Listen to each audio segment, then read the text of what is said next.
welcome back to Bourbon Barrel Talk. I'm your host, Scott Minton. Today we are sitting down in the bourbon bunker at a friend of ours' house, and we are sitting with not only Mr. Opfo Fanboy in the house, but we also have Miss Sarah Young with us today. How are we doing today, Sarah? I'm great. Thank you. Thank you for having me.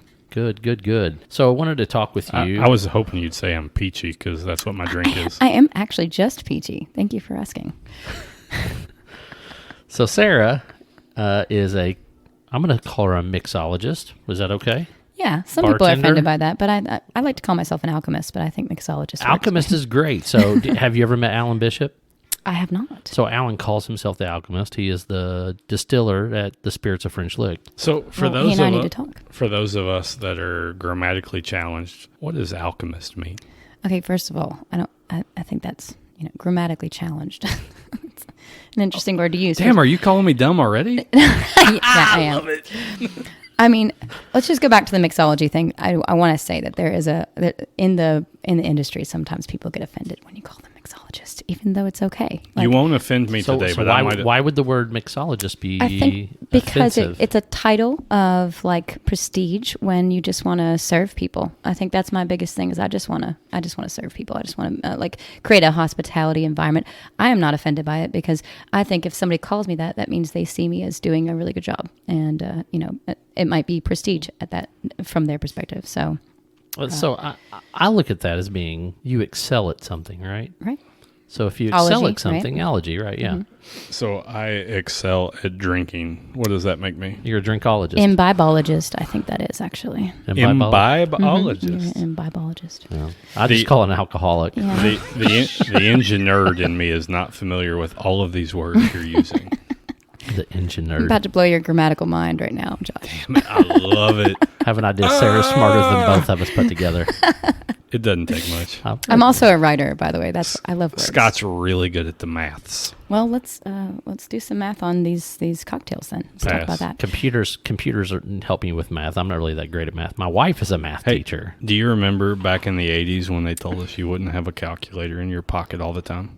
Yes. And now you do. That's right. Yeah, you just never know. You're not going to have a calculator. You might as well go ahead and figure that out. It can even be a scientific calculator. It can be. Word. Was that a cell phone, Josh? No. I carry this on my watch. You remember that Casio that had all the scientific crap on it? There was a whole calculator button. See, right here. It's on my wrist. I can see it. They made that up. Anyway, I'm going to get one on the Amazon. Back to Sarah. You're so rude. We were talking about Sarah. Yeah, this is about me, Josh. Okay. Hey, it's not all about you. Even though you're a millennial, it's not all about you. There's no I in team, but there's an M and an E, right? There's multiple I's in millennial, okay? Anyway. And I may be a millennial as well, so don't be offended. You got to stop saying that to me. Don't be offended. We wanted to invite Sarah out because... Did we really? Yes, absolutely. But she's already offended me a couple of times, Scott. That's not saying much. You're easily offended. Oldfo Fanboy does not get offended. Anyway. Did you know that today I had some Oldfo on tap? That crap is freaking awesome. I had never had Oldfo on tap today, even though it's the 86 proof. Yeah. That's quality stuff. I hear you. Let's roll on. All right. So, Sarah. Keep us on task. Sarah has been gracious enough to... She's wanting to laugh over there, and she's like, I'm going to laugh, bro. I just don't want to do it in the mic. It sounds like I'm spitting. It's okay. So we are doing a couple of charity events over the next month or so. Too many, yep. And everybody that knows the podcast knows that Josh and I are junkies for the good old fashioned charity world. So we are doing one for the Education Foundation and one for Maker 13 just in the month of September alone. And we got another one later on in the year. So do we? Yeah, we do. I haven't told you about it yet. Damn it, Scott. So anyway, Sarah is going to be our creative drink consultant. And alchemist. That's what alchemist, she said. That's right, our alchemist. And we're going to talk to her about drinks. She wouldn't describe what an alchemist is. Well, you keep going off track here, Josh, not me. I'm ADD. That's what it is. It has nothing to do with Squirrel. 4 p.m. drinking time. Squirrel. So anyway, we'll just talk about the Education Foundation event because it's the one that's just right around the corner. We've got a couple of drinks that you made for us tonight, which, by the way, I've tried both of them and they are fantastic. What's the one in front of you right now? This one is she's called it the Fuzzy Mule. The Fuzzy Mule. I don't like a mule. That's all right. You don't have to like the mule, but it's very tasty. It's got the mule's just an ugly horse. An ugly horse, yeah. Go ahead. Wow. It's also just an ass. Same thing. That's true. Mm-hmm. It's just a Josh. Hashtag harsh. So tell us about, cocktails. Why did you get involved with cocktails, alchemy, making different drinks, all that type of stuff, sir? Well, I have been in the service industry as some type of server, waitress, hostess, whatever, for 20 years. But I think my first job was at McDonald's. But we're going 13 years back. I became a bartender, and it was, slinging and ringing, just doing the thing. And the first job I had, the woman who trained me specifically fired me 2 months into it. And she said, hey, I know you really like this, but this isn't the job for you. I don't think you're ever going to be a bartender. And she kind of said it quietly like that, like implying that I wasn't able to do it. And I, out of spite, decided to be a really badass bartender after that. I was like, okay, well, you can't just tell me I can't do that. This is what I like to do already. I know I like to do it. I like to drink. I like to serve people drinks. I like to get drunk and party. Wait, you like to drink? I do. It's true. It's a real problem. But I mean, when it comes down to it, it's only a problem if you quit. Actually, it's only a problem if you don't know it is. I guess that's true. Well, either way, fast forward to 2008, and I moved to Louisville and started getting really... 2008? You were like 6 then. I was. That's true. I was 6 years old when I started bartending in Louisville. There was no drinking laws back then. They were, but they had already cut out smoking in bars in Louisville, so... It was healthy for me. It was fine. Okay. But I ran into a lot of wonderful people that way through that in the Highlands scene, and I learned the art of high volume bartending. But the cocktailing only came in maybe within the last 5 years, which kind of craft cocktail concepts are really emerging in the hospitality industry. Regardless, I'm sure you've noticed that going out to bars, everybody's got craft cocktails. I haven't noticed because I just drink it neat. Well, and that's to each their own. This peach thing, pretty good. See. And you know whose idea that was? It was Scott Minton's idea. No. Yeah. So, you asked me where my origin of cocktails are. I worked at a place called Odeon on Story Avenue, which is a great little vibe of a lounge, kind of 70s, 60s style lounge. Very cool. Shag carpet, fire pit. Was it orange carpet? It was green. It was like a beautiful dark green. Holy crap! It was very cool, and there was a well, that's between Melwood music and venue. That was between Melwood and Frankfurt, right? Yes, right there next to the old Butchertown Pizza. I guess it's now Hogfather. Yeah. Near High Horse. They've since closed down, but I learned a lot in the time there. They gave me a lot of free reign to help with their cocktail programming. I learned a lot about the art of really taking my time. It wasn't a place where I ever felt rushed. I brought up the high volume stuff. That was just slinging and ringing nonstop, and I loved it. There was something about it that I just really enjoyed. But there's really nothing about having a packed full bar and people wait for you to serve a drink that takes you 10 minutes to make because they want that love and that craft in it. So I started really finding it to be more of an artistry than just a revenue for me. It was really so enjoyable. So, and it's been the only job that I've really kept all these years, even though I have 2 children. I just keep that on the side. It's a very good, thing for me to do to just get my sanity. And now here we are, and I'm trying really hard to try and form my own version of that. As a writer, as a cocktail artist, as a mom, I need something that I want to grow on, and I need something that I want to make a signature of my own. So I decided I wanted to create a business in which I've also have event coordinating history experience. So I really want to try and make events really special for people, and no matter what that is. And even if it comes down to mocktails, I know Josh would probably shake his head at that. Does booze help make those things Booze special? does, but I have served the AA crowd before. I've served baby showers before, and people still enjoy themselves. If you have the right atmosphere, you know what you're doing, and you put passion into it, then I think that's what it comes down to. Put a sorority girl in there, and everything's fun. Yeah, very true. You mentioned mocktails. Have you tried any of the?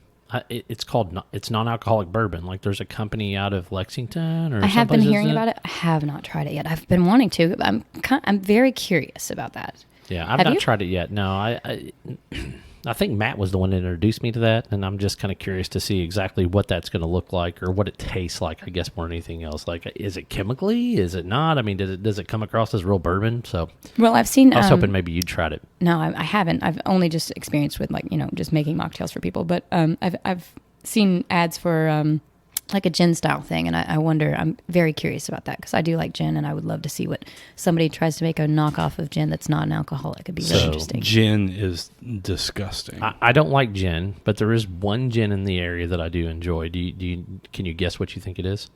Rabbit hole? Yes, Rabbit Hole's gin. Did you guess before I did? Thank you. I appreciate that. He's an I was asshole. He can't helping help you it. because I knew the answer. You didn't give me any time, Josh. But gin is disgusting either way. Well, I mean, and you've never had one of my cocktails with it, so there's that. So Good deal. So, tell me what's your favorite cocktail? Like, is it just something you make off the fly, or is it something like you really love a whiskey sour? I mean, what's your favorite? Wait a second. What's your favorite? What is a whiskey sour? Because I don't drink them. okay, well let me first answer that question, and that question is really good. So the question of what is my favorite, it does come down to when I'm a bartender, when I'm sitting behind that side of the bar and I'm trying to serve people. I really want them to, challenge me. So my favorite is really being asked, what's your favorite to make, or what, can you make me something surprise? I really love coming up with custom cocktails like that. There are so many bartenders in the industry that do not like doing that. They don't, that's an annoyance for you to come up and go, oh my gosh, what's your favorite drink to make? Or, what, can you just surprise me? But I love to do it. And that's why I loved Odeon, because I had the chance to do it. I had an opportunity. It was like everything was laid out for me. All I had to do was paint the canvas. But when it comes to my favorite cocktail to make, I really do love whiskey sours. So we're leading into your question, what is a whiskey sour? Well, it's a classic cocktail, and I love that classic cocktail. It originated from like the 1800s when they were traveling across vessels and having to keep their sailors from getting too drunk, but also keeping them from getting scurvy. So they mixed the spirits and citrus. They learned that lemon and lime were great inhibitors of scurvy symptoms. So Vitamin C, right? Mm-hmm. And so they just, the captains were tired of their teams getting drunk all the time and just spending their time just pulling down alcohol. But were they really tired of their teams getting drunk? Well, I mean, if you think about it, like, how can you operate a vessel across an ocean just hammered all the time? There's no way that's, sustainable for days on end. It's good for morale. This is from the engineer. He's building your bridges. Whoa. Either way, the whiskey sour, I think the egg white originated in Boston. I want to say that's the Boston sour origination. And I want to say the reason because of that was to add substance into that. I'm not 100% sure, but that is my favorite way to make a whiskey sour, is with the egg white separated. And, it's a classic pour. It's 2 ounces of whiskey or bourbon and 1 ounce of simple. And then you add your 1 ounce of lemon in there and you separated egg white. And that's, shake it up, and you never use ice. So you shake. You like two or three cubes of ice, and it creates a foam like a froth. It's a texture. You should let me make you one, and then you might change your mind about how great it is. I keep thinking about butterbeer because I'm going to Universal this weekend, and I'm wondering, how do I make the butterbeer froth on top? You put beer in a cup and you butter it. No. Yeah. It's like caramel butterscotch. I don't know. I don't know what the butterbeer you're talking about. I apologize. I digress. I was thinking like what you were talking about was like the LaFouse brew from Disney World, but you're not going to gross. No, we're Disney talking World. about Harry Potter. I said There's a Universal, bro. butterbeer in there. Gotcha. Butterbeer, it's like butterscotch. When Odeon was having their Harry Potter thing, they Odeon. had The bar she worked at. Oh, okay. Are you even paying attention? Nah, I don't pay attention very much. Squirrel. Squirrel. Anyway, they had a butterbeer for their event, and it was delicious. It was like a vanilla. I can't even remember how they mixed it up. I don't remember now. But anyway, continue with the questions, Scott, because Josh wants to interrupt us. Squirrel. So Squirrel. one of the really cool things that I've noticed by your display here that you have in front of us is your Squirrel. knack for simple syrups, different varieties. You've got your own craft cocktail cherries, all that stuff. It's okay. Noise is okay. Cauldron cherries. Cauldron cherries. So tell us a little bit about that. How did you get into making your own samples? What's your favorites? What's your go-to in that? Maybe area? that's a great question in itself. How do you make simple syrup for the person that's just like, hey, I want some simple syrup. There you go. Well, simple syrup is so useful in any cocktail. So yes, it's a 1-to-1 ratio of sugar to water, and you just boil it. And once it finishes boiling, you mix it and you pull it off the heat. And if you are lucky and you have like a, for example, with the peach simple, you just let that peach sit after it's been heated, and you pull it off the heat, and that peach just settles. All the juices settle in from that heat, slowly kind of cooking itself into that flavor. So you don't cook the peach in it? No. You drop the peach in with everything, and then once that heat is once it's removed from heat, you allow that peach to kind of simmer in there. Gotcha. While it's kind of slowly cooling. Do you have any opinion on regular simple syrup versus brown sugar simple syrup? Well, I do really love brown sugar. Like I actually, That's a secret. She whispered it. Well, I really do love brown sugar. When I was a kid, Squirrel. I used to actually like secretly take chunks of brown sugar from the pantry when my mom was. I thought you were going to tell us you were making old fashions with brown sugar simple syrup as a kid. I actually I used a brown sugar vanilla simple syrup for a cocktail competition that I was in last year, and it was my favorite cocktail I've ever made. And I had rose petals as a garnish in it. It was so good. It was, rose petals, huh? It was delicious. So brown sugar, simple syrup with vanilla. So have you ever made your own vanilla? That's an even better question. You mean from the vanilla bean? Yeah, like actually take the vanilla beans, soak it in whiskey or whatever. Well, I actually just put that into the simple recipe. I didn't read anything on it. I just dropped it into the water to see what happened. When you make vanilla, like vanilla extract, right? Isn't that just vanilla and alcohol? Yes, but when you're not extracting it, you're just trying. Like there's a difference when you're putting it in the simple syrup. You can just drop that whole entire the vanilla bean. I guess it's called sprig, the pod. but bend. Yeah, the pod. Thank you. Yeah.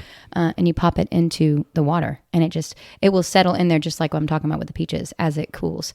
And it's just an interesting way to extract. So you cut it open so the black particles. I think the way that can get out? The way I recall it, when you purchase it, it's already kind of split, so you don't have to worry about that. So.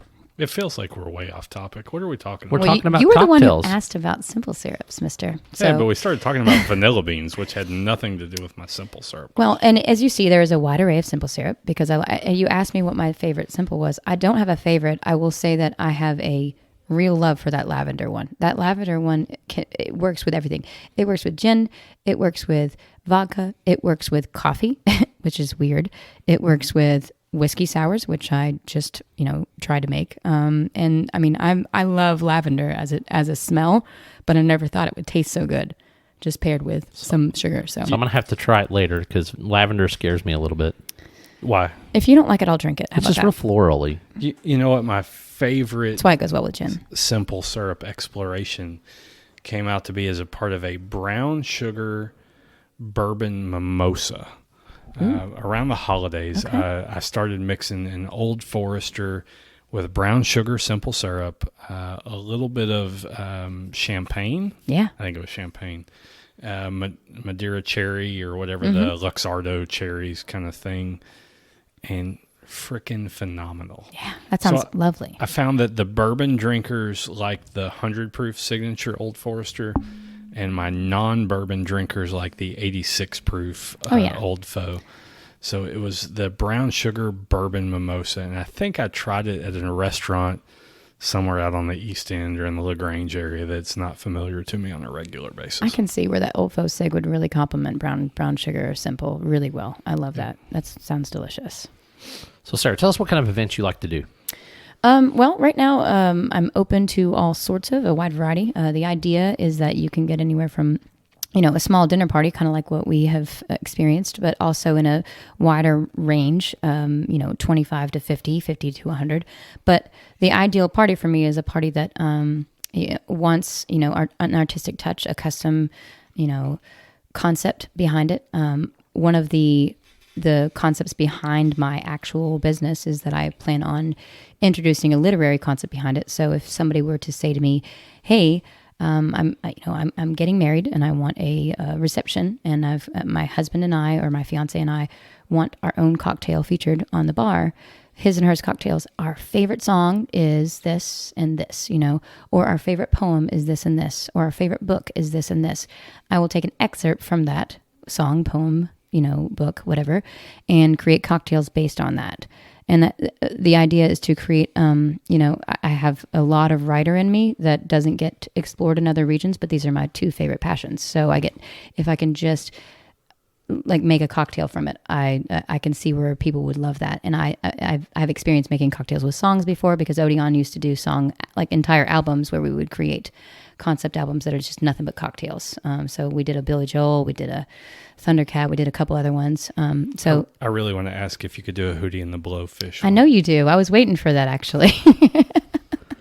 A hold my hand cocktail. Probably not, but go ahead. No, I mean, just tell me what Hootie song you want, and I'll make you a cocktail. I will send you that recipe. I got to go see the Hootie and the Blowfish monument in Columbia, South Carolina. There's a monument. Yes. I mean, listen, they are the biggest thing out of Columbia, South Carolina, for sure. Well, they're probably the only thing out of Columbia, South Carolina, but okay. I don't know if that's true or not. They have the world's largest fire hydrant in Columbia, South Carolina as well. I've been there. I've seen that, actually. That's crazy. Lovely. Interesting. I digress. Squirrel. What were you saying, Scott? Squirrel. Wow, now I get to talk.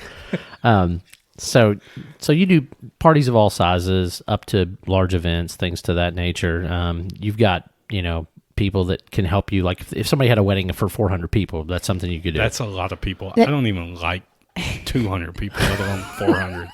Ideally, as I'm growing, so I'm in my infancy stages of business growing, but I do have a partnership with a local business. They are known as the Alcove. They go under Bad Cat Boutique as their LLC, and they do run their licensing and insurancing through that. So I am capable of staffing through them. We work together as kind of a collaborative effort to grow each other's businesses, and they because of their help, I believe that we would be able to get up to 400 people. And I prefer, as a person, more intimate events because I get to interact with the guests on a different level. But I've definitely served 400 person events before, and so we are welcoming any type of events that can come our way. The idea is just to create a novel, like a unique concept, versus just if you're a person that just doesn't want a standard wedding. I have a lot of experience in weddings. I had a surprise wedding myself. I have coordinated a shotgun wedding. I've coordinated a secret wedding. I've coordinated an elopement before. So I know a lot about what different styles there could be involved with weddings. And I'm not saying that we only do weddings. I've actually done celebrations of life too, so funerals. But I guess the idea behind it is that everything deserves a celebration, and I love to party. So that's what I want. I want a celebration of life. I want my wife, and absolutely. So if I die before you die, Josh, just tell the wife. You are older than me. I am. It's a good shot, but you drink more than me. My liver is primed. Primed to say the least. But that being said, I want y'all to have a fat ass party if I die before you, and just make sure that my wife carries that out. It's on record now. Lots of bourbon. It's on record now. Can we have a brisket? I don't give a shit what you have, man. We're gonna roast an entire pig. Now I'm going to be turned into ashes. I'm going to be that, and then everybody has to take a capsule or pill of my ashes when they have a drink. At the end it's of like the a night. Matrix style death. Yeah, okay. Absolutely. Yeah, you never know what's going to happen then. Squirrel. I don't even know what to say. All right, so back to cocktails. Yeah.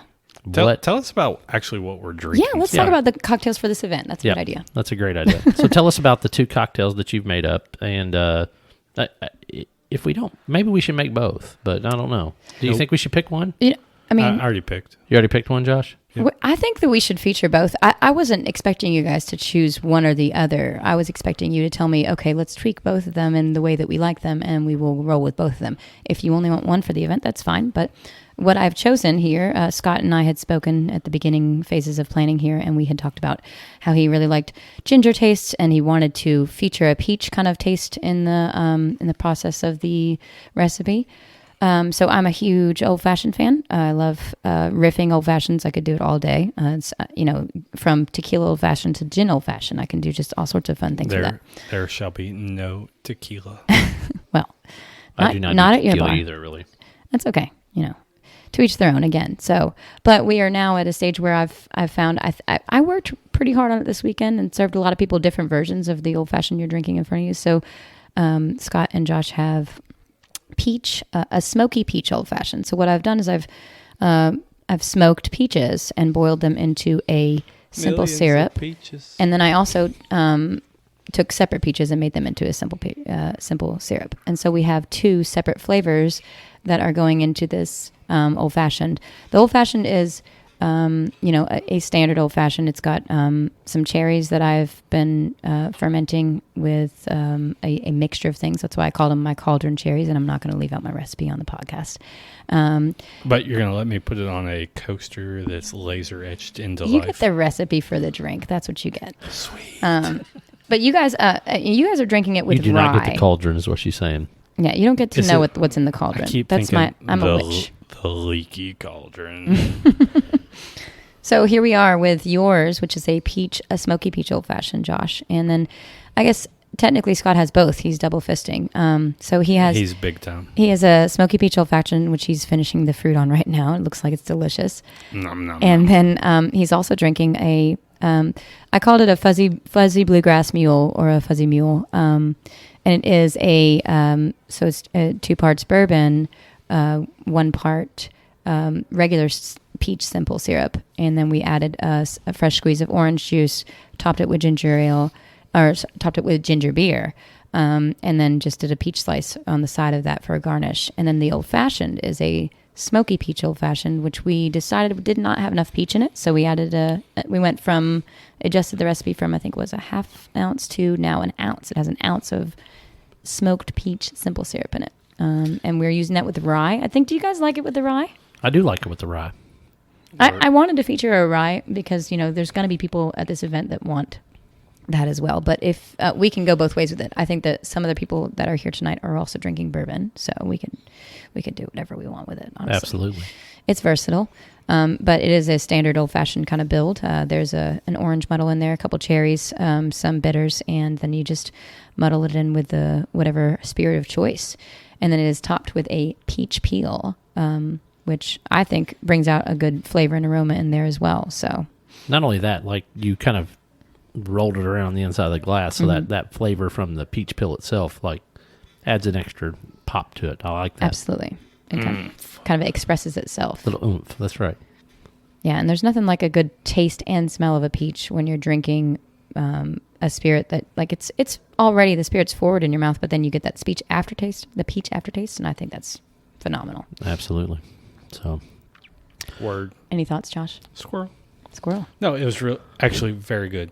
The initial flavor of it caught me a little off guard because I had been drinking bourbon tonight. But the rye itself, I love rye and a strong rye. And even though I don't like New Riff rye, which was what was this, we chose New Riff for that. Yeah. It was a very good cocktail, and I wouldn't turn it down at all. Okay. No, absolutely. I like an old fashioned. Scott knows I don't like New Riff, so right. It's a known thing for me. Yeah, it's just a personal thing. I mean, everybody's got their thing, right? Mm-hmm. Old Faux fanboy will drink anything Old Forester though. Absolutely. So I guess if they made it with an Old Forester rye, you would appreciate it more. I'd probably have a nightmare that night after drinking the Old Forester rye, but whatever, But that being said, both drinks were excellent, and that's one of the things I really appreciated about the fact that, when you said you were going to work with us on this thing, I was like, hey, this is an idea I've got, and you kind of took it and ran with it and made up 2 things that were very crafty and unique and both tasted great.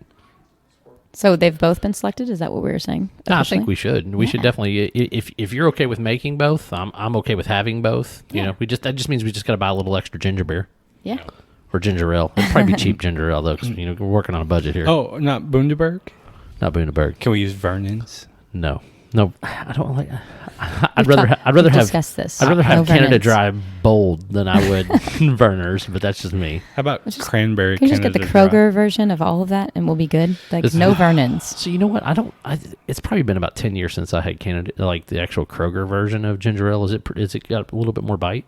It's just Kroger ginger ale. It's mediocre, but it's Squirrel, not Vernon's. So is it better than Canada Dry Bold? I've never had Canada Dry Bold.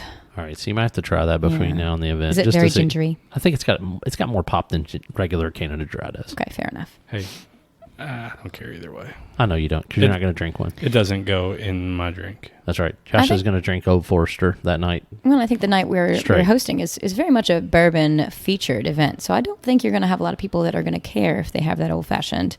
I think they'd almost rather have that. It seems like the people that are coming are going to probably want that. So gotcha.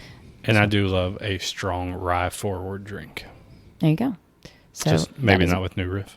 So, Sarah. Yes. For people that want to reach you, find out more about you, book you for an event, things to that nature, how do they get in touch with you? Currently, there's, I'm early in my marketing stage, so the best way to do that would be to reach out with me on Facebook or Instagram. I am Sarah Universe on Instagram, and I am Sarah Young, spelled with an H. The H is silent, and Young, as in forever young. So you can find me. You better spell that because people are not good. So like Sarah, S-A-R-A-H. That's a good point. I'm an engineer. I can't spell. Y-O-U-N-G. Okay. However, my name is quite popular. So another way that they could get a hold of me if they wanted to, or talk to anybody about the events, is they could reach out to the Bad Cat Boutique, which is a gallery and downtown that is partnering with me to create licensing and insurancing so that we can do catering across the state. And that there is a number, if you Google it, you can look it up and you can search up the Bad Cat Boutique. Bad Cat Boutique. Mm-hmm, and what about an email address? My email address is all spelled out, one word. The letters forever, Sarah, S-A-R-A-H, Young, Y-O-U-N-G, at Gmail. Oh, so the H was in Sarah. I'm sorry. Forever Sarah Young, like Forever Young, like Rod Stewart. Is that where that came or like from? Bob Dylan, or Bob like Dylan. or like what is the other song? It's by not the Airplanes, but it's a good one. Squirrel. Forever young, Yeah. I want to be forever young. Yeah, I got you. Forever Sarah Young at gmail.com. At gmail.com. Did you forget already, Josh? Hey, you know, back in like 2004, do you remember when Gmail started? I do remember that, yes. I was like, Gmail. Yahoo now is Ymail. I still have a Hotmail account. Do you have an AOL account? My AOL account, I've been banned from AOL. They don't like me. Ooh. Like you. It's a dirty story for another time. That's going to be definitely another story. Next story. So, all right. And if you want to find Bourbon Barrel Talk, you can find us on our Instagram, our Twitter, our Facebook page. You can also hit us up on our bourbonbarreltalk@gmail.com. Tweet. You can also instant message us on Facebook, which is my favorite and easiest way to get in touch with me. Because you're old. Because it comes right to my phone. It's way easier. I don't have to because you set log up the into a computer. notifications. I set up notifications. Exactly right. So that's So he's an not easy way that to old. get He ahold knows how to set up a notifications. Nah, it happened automatically. It probably did happen automatically. I have no idea what I'm doing. You can also check out the website. Like I said, it's under construction right now, so there's not a whole lot of information on there. But if you want to check it out, check it out. This is Scott, 04 Fanboy, and Sarah signing off. Peace out. Thank you.